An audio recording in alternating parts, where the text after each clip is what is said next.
El milagro económico de China no está colapsando con una explosión que puedas ver en las noticias. Está muriendo en silencio, de forma lenta, metódica y peligrosa. Mientras el mundo mira a otro lado, la riqueza inmobiliaria que sostuvo a millones de familias se está evaporando. Las fábricas están abandonando el país rumbo a India, Vietnam y México. Y una generación completa de jóvenes quedó atrapada en un desempleo tan grave que el propio gobierno dejó de publicar los datos. Los gobiernos locales están hundidos en una deuda que no aparece en los balances oficiales. Y el acuerdo no escrito que mantuvo a China estable durante 40 años, prosperidad a cambio de silencio, se está rompiendo pieza por pieza. En este video vas a entender por qué China podría deslizarse hacia una nueva era de empobrecimiento antes de 2035, y por qué esta vez no habrá rescate, no habrá milagro y no habrá marcha atrás. Porque el colapso que todos esperan en el futuro ya empezó y casi nadie lo está viendo. Por cierto, ¿desde qué parte del mundo estás viendo este video? ¿Y qué hora es allí ahora mismo? Me encanta descubrir hasta dónde viajan estas historias sobre dinero, poder y decisiones que han dado forma a nuestro presente. Antes de continuar, suscríbete y descubre cómo el dinero y la historia están más conectados con tu presente de lo que imaginas. Para la mayor parte del mundo, el ascenso de China parecía imparable. En apenas unas décadas, el país sacó a más de 800 millones de personas de la pobreza. Levantó ciudades enteras en cuestión de meses y pasó de ser una economía agrícola a convertirse en el centro de las cadenas de suministro globales. Desde materias primas que salían de África hasta productos terminados que llegaban a Europa, todo parecía pasar por China. Al mismo tiempo, se formó una clase media tan grande que superó en número a toda la población de Estados Unidos. Una transformación que muchos calificaron como el mayor milagro económico de la historia moderna. Pero todo milagro tiene un costo, y el de China se pagó con 3 pilares frágiles: deuda, especulación y una demografía cada vez más desequilibrada. Durante años, ese costo permaneció oculto bajo cifras de crecimiento impresionantes, pero las grietas terminaron apareciendo en el lugar menos esperado, y al mismo tiempo, más sensible para la población: el mercado inmobiliario. El sector inmobiliario chino se convirtió en un gigante valorado en casi 50 billones de dólares. Una cifra que por sí sola explica por qué cualquier problema en ese mercado tenía el potencial de sacudir a toda la economía. Durante décadas, millones de familias colocaron los ahorros de toda su vida en apartamentos. No lo hicieron porque necesitaran un lugar donde vivir, sino porque prácticamente era el único activo disponible para proteger su dinero.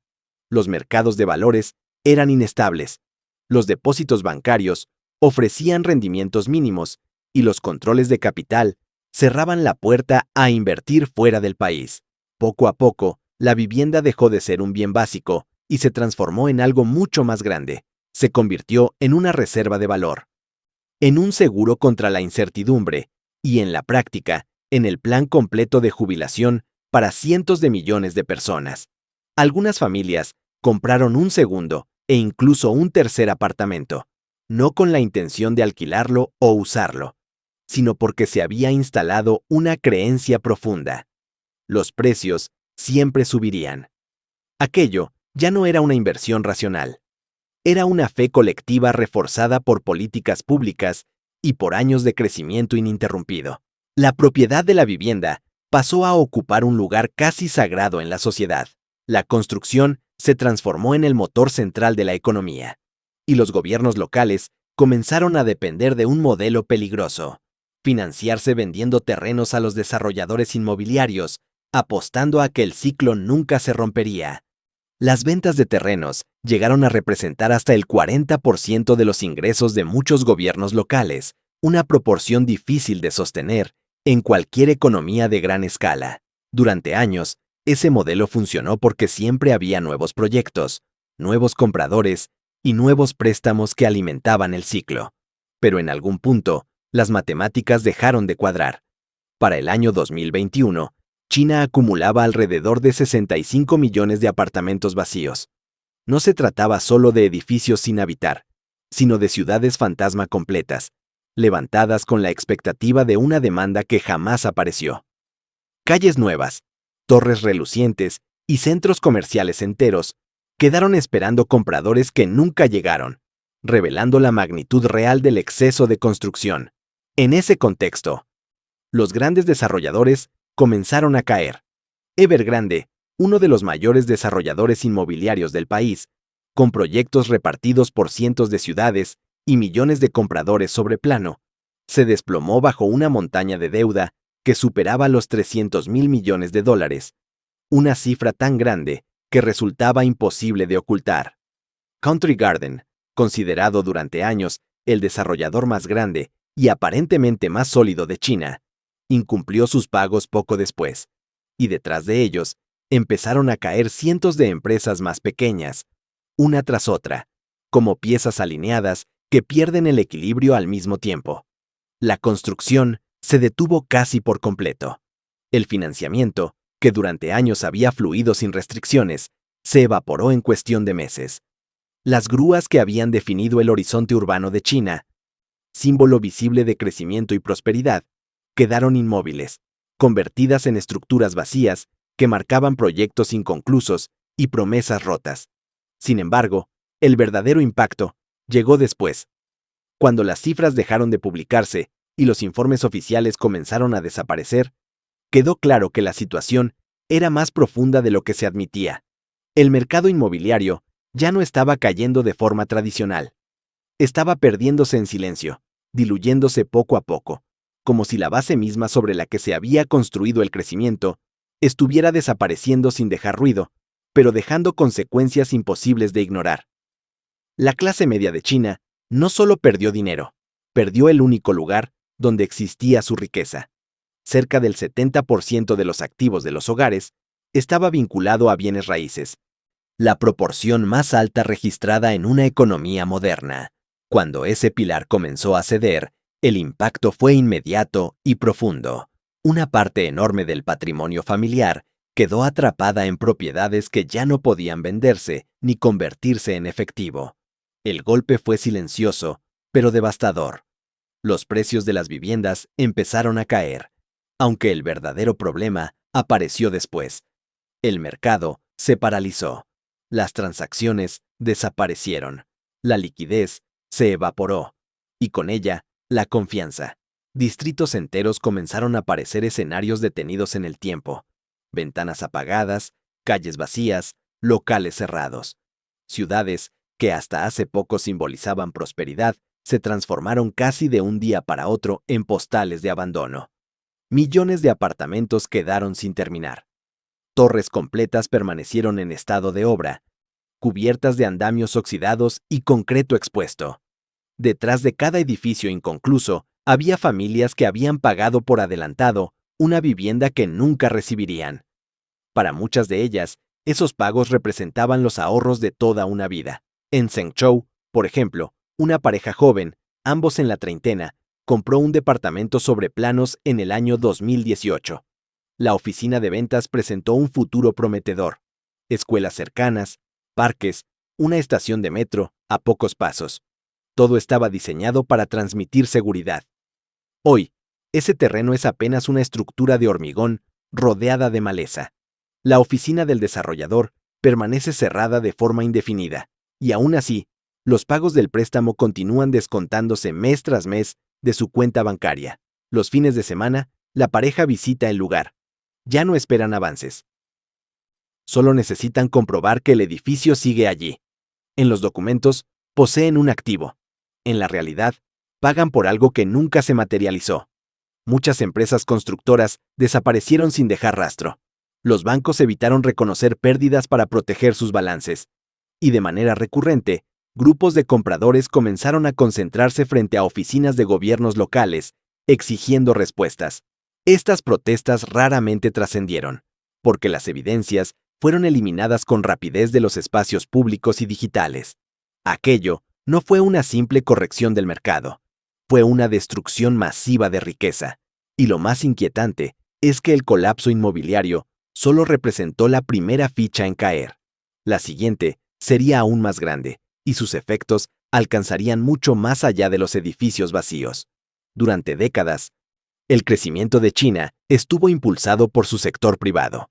Fueron las empresas tecnológicas, los fabricantes industriales, las startups y los grandes exportadores quienes empujaron la economía hacia adelante. Ese ecosistema generó innovación, empleo y una sensación de progreso constante. Las ciudades se llenaron de nuevos negocios, el capital fluía y la iniciativa privada se convirtió en el motor silencioso detrás de la expansión económica más rápida de la era moderna.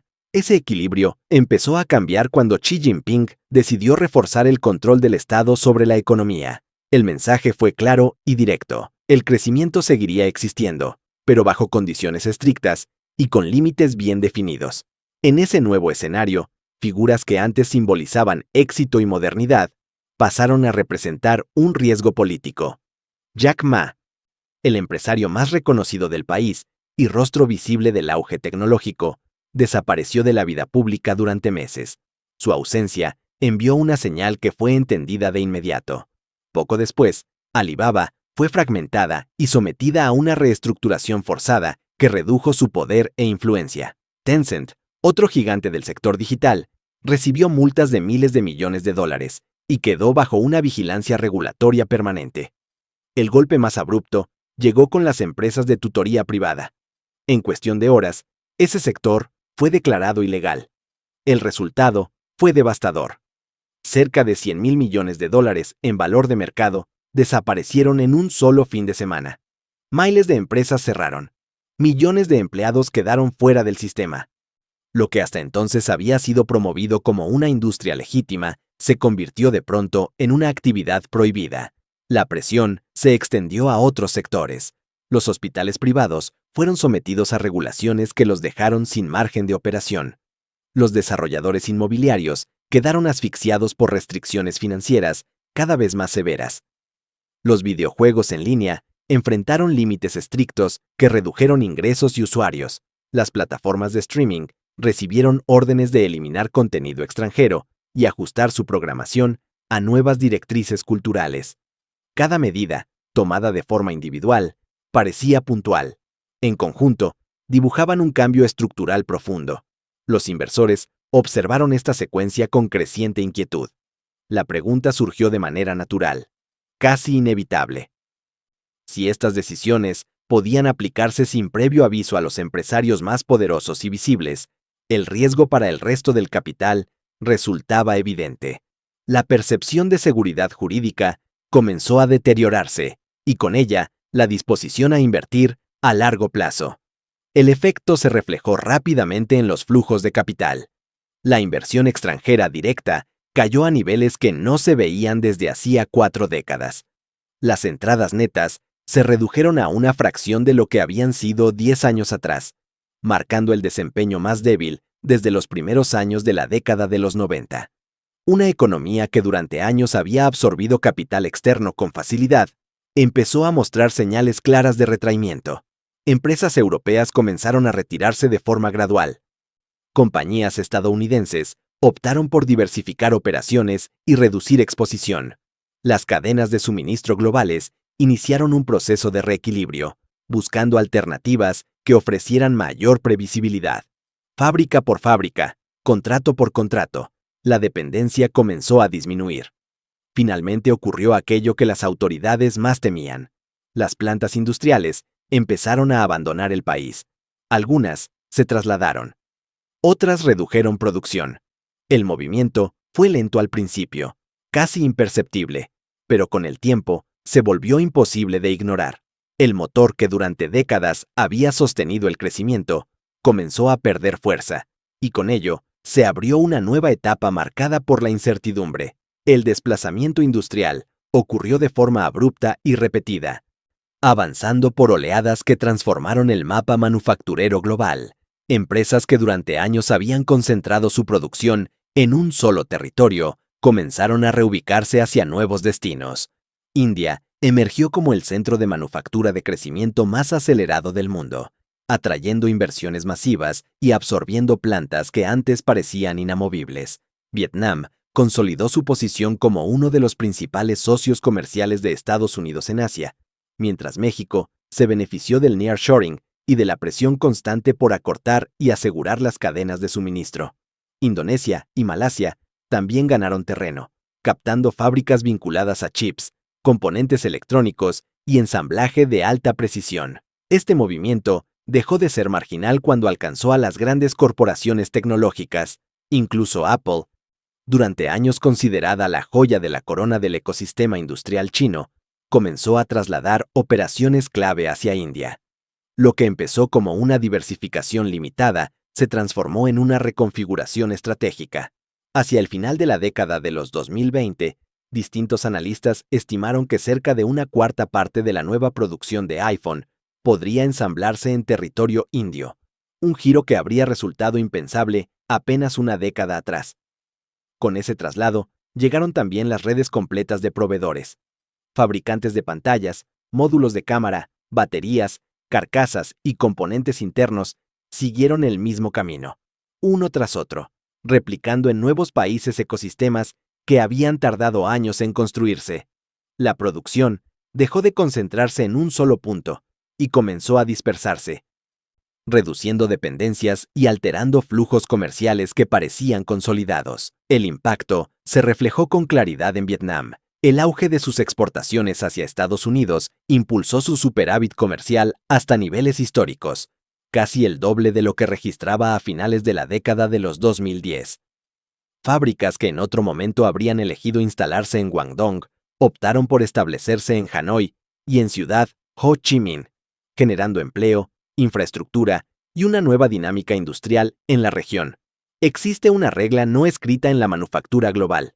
Cuando una empresa de ese tamaño se mueve, el resto del mundo ajusta su posición. Este proceso superó con creces una simple externalización de costos. Se trató de una salida estructural, profunda y sostenida.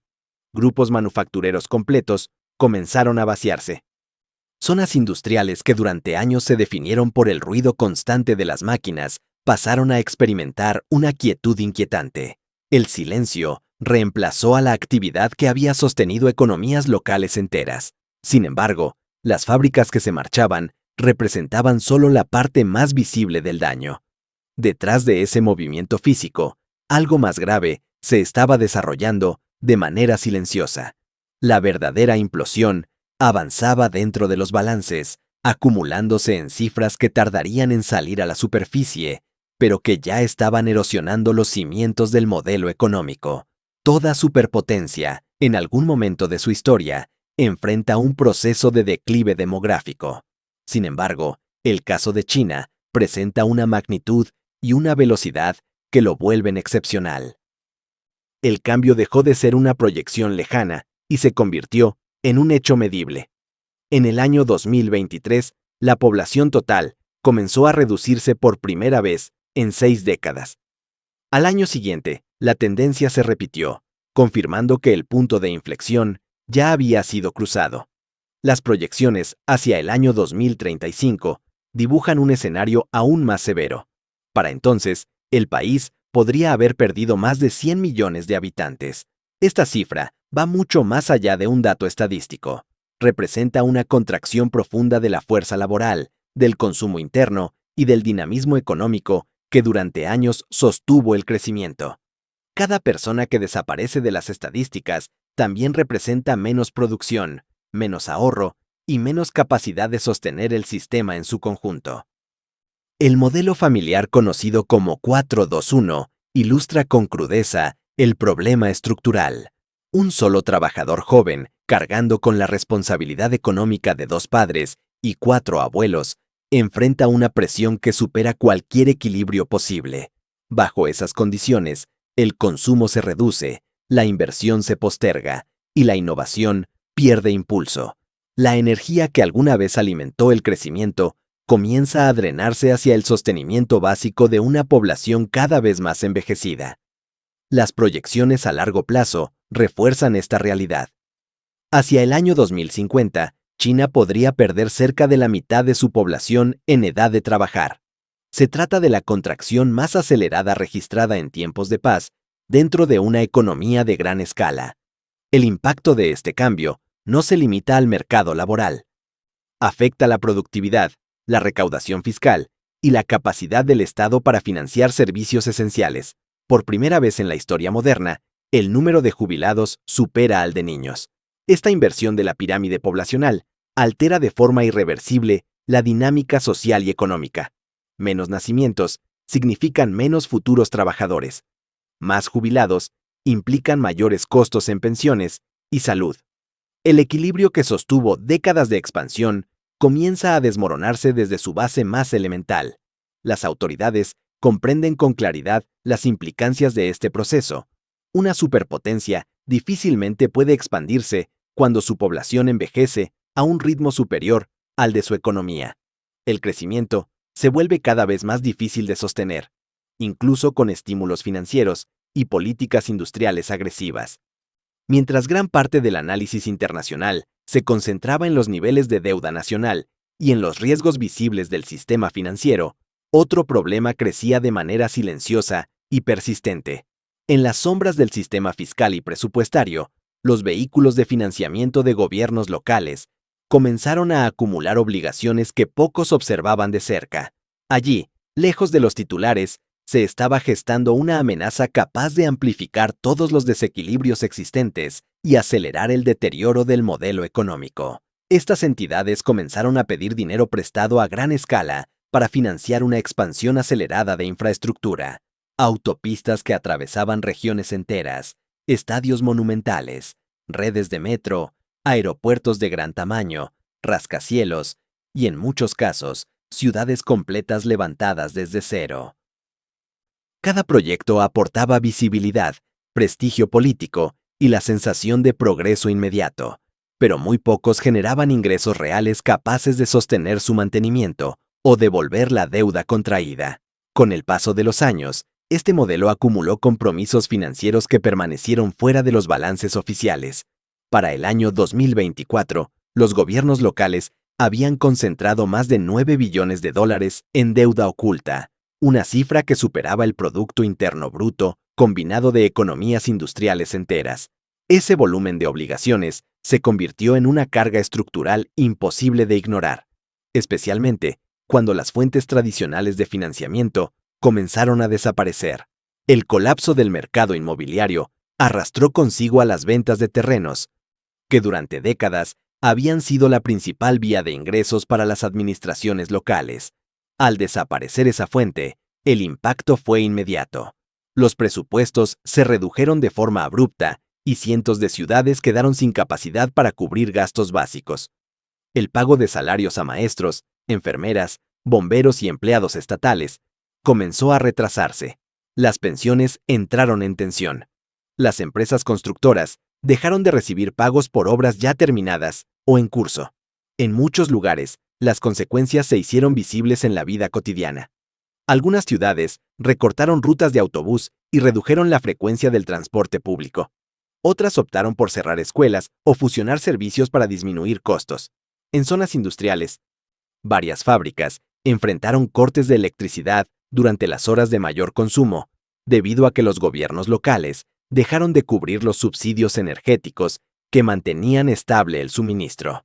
En un caso extremo, una provincia llegó a solicitar aportes voluntarios de los ciudadanos para sostener servicios esenciales.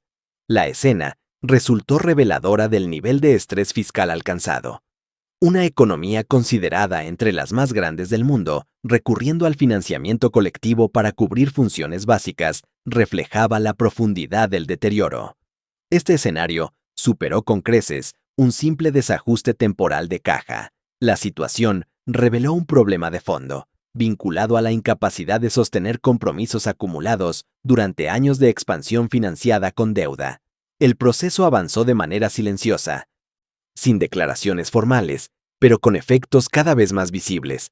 Se trató de una crisis de carácter soberano que se desarrolló de forma indirecta, fuera del foco principal, pero con consecuencias sistémicas. Las autoridades centrales enfrentaron un dilema complejo.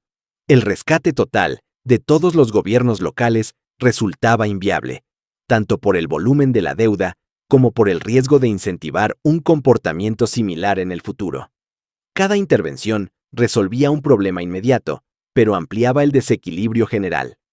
Cuando las administraciones locales pierden la capacidad de financiar servicios básicos, el pacto implícito que había sostenido la estabilidad durante décadas comienza a tensarse. La relación entre crecimiento, bienestar y gobernabilidad deja de funcionar como antes. En ese punto, el deterioro económico empieza a transformarse en una fractura social, marcando una transición mucho más profunda que una simple crisis financiera.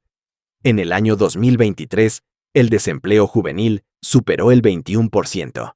Poco después, las estimaciones lo situaron por encima del 25%.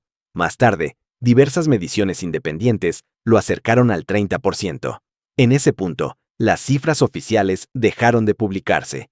El silencio estadístico se convirtió en una señal por sí misma. Detrás de ese vacío de datos, había millones de jóvenes graduados enfrentando una realidad para la que nadie los había preparado. Una generación entera, formada para impulsar el crecimiento y la innovación, comenzó a desplazarse hacia trabajos de reparto, empleos temporales y servicios de bajos salarios.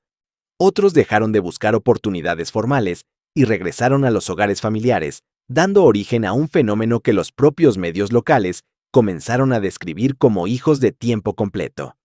Jóvenes adultos con títulos universitarios, viviendo nuevamente como dependientes, sin perspectivas claras de independencia económica. En Chengdu, un graduado en economía de 24 años recorre la ciudad en scooter, entregando té de burbujas durante jornadas que superan las 12 horas diarias. Comparte un dormitorio con su hermano menor, dentro del apartamento de sus padres. En una de las paredes, cuelga su título universitario, convertido en un recordatorio silencioso de expectativas incumplidas. Sus ingresos mensuales resultan inferiores a los que obtenía su padre trabajando en una fábrica a comienzos de la década de los 2000. Cada mes, observa cómo los precios aumentan mientras sus posibilidades se estrechan.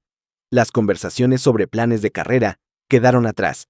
En su lugar, aparece una idea recurrente, la de encontrar una salida.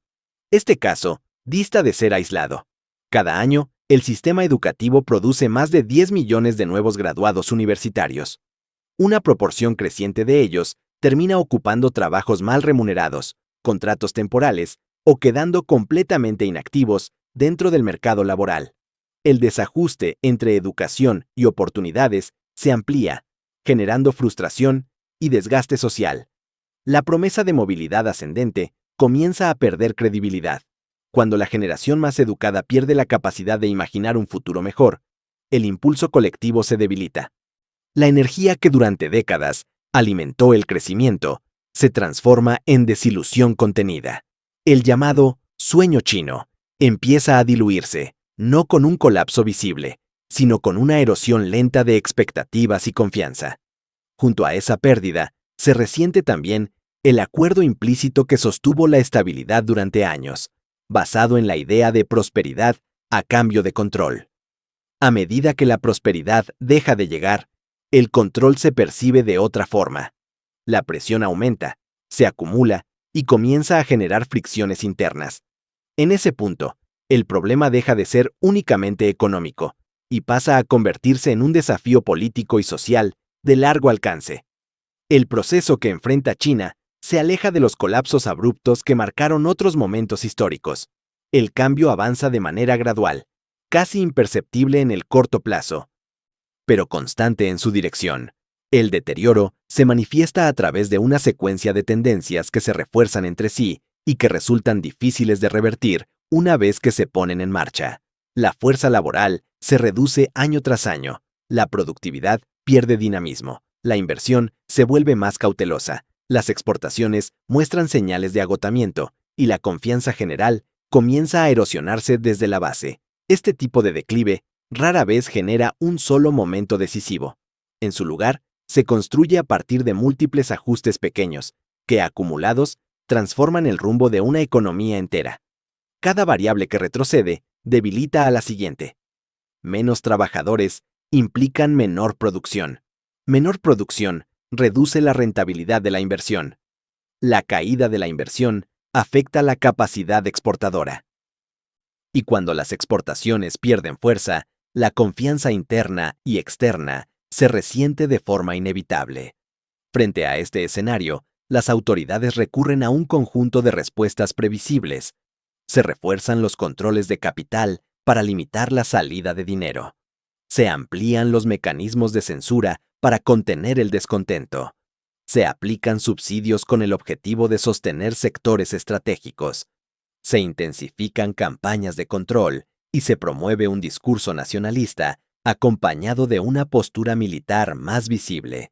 Estas medidas pueden modificar el clima político y social en el corto plazo, pero dejan intactas las restricciones fundamentales que condicionan el crecimiento. El problema central no radica en la falta de iniciativas o de planificación. La dificultad se encuentra en la base misma del sistema. La economía comienza a quedarse sin personas suficientes para sostener su tamaño, sin capital dispuesto a asumir riesgos prolongados y sin tiempo para revertir tendencias que ya están avanzadas. Cuando estos tres factores se debilitan al mismo tiempo, las opciones se reducen con rapidez. Las proyecciones hacia el año 2035 refuerzan esta lectura. Diversos analistas anticipan un crecimiento del Producto Interno Bruto por debajo del 2%, acompañado por una clase media que pierde riqueza de manera sostenida. El desempleo juvenil se mantiene en niveles elevados, superando el 30%, mientras numerosos gobiernos locales enfrentan dificultades para cumplir con sus obligaciones financieras. Al mismo tiempo, el liderazgo manufacturero se desplaza hacia otros países, con India asumiendo un papel cada vez más central dentro de las cadenas de producción globales. A medida que ese proceso avanza, el rol de China como principal fábrica del mundo comienza a diluirse. La pérdida de ese posicionamiento implica algo más que un cambio comercial. Supone una reducción directa de influencia económica y política. Cuando el crecimiento se desacelera de forma prolongada, la capacidad de proyectar poder hacia el exterior también se reduce. Las superpotencias se sostienen sobre bases concretas. La demografía provee la fuerza humana, la innovación impulsa la productividad y el capital financia la expansión. Cuando estos pilares se debilitan de manera simultánea, los eslóganes pierden efectividad y las narrativas dejan de compensar la realidad. En ese punto, el declive deja de ser una hipótesis y se convierte en un proceso en marcha, con consecuencias que se extienden mucho más allá de las fronteras económicas. Durante 30 años, gran parte del mundo estructuró su economía, su comercio y su planificación estratégica alrededor de la idea de una China cada vez más fuerte. Gobiernos, empresas y mercados asumieron que el crecimiento continuaría de forma sostenida y que ese ascenso sería una constante del orden global. Sin embargo, casi nadie diseñó escenarios para una China debilitada. El cambio de rumbo altera supuestos fundamentales. Una China en proceso de colapso introduce un conjunto de riesgos que se extienden mucho más allá de sus fronteras. Un escenario de debilidad implica mercados financieros más volátiles, cadenas de suministro menos confiables y precios de materias primas sometidos a presiones constantes. La incertidumbre se filtra en el comercio internacional y se traduce en tensiones geopolíticas crecientes. A medida que el margen económico se reduce, la política exterior tiende a volverse más dura, impulsada por un liderazgo que enfrenta límites internos cada vez más estrechos y busca desviar la atención de los problemas estructurales. Una economía que pierde velocidad difícilmente proyecta calma. La desaceleración genera inseguridad, sensación de cerco y reacciones difíciles de anticipar. Los países cuya prosperidad dependía de la demanda china comienzan a sentir los efectos de inmediato.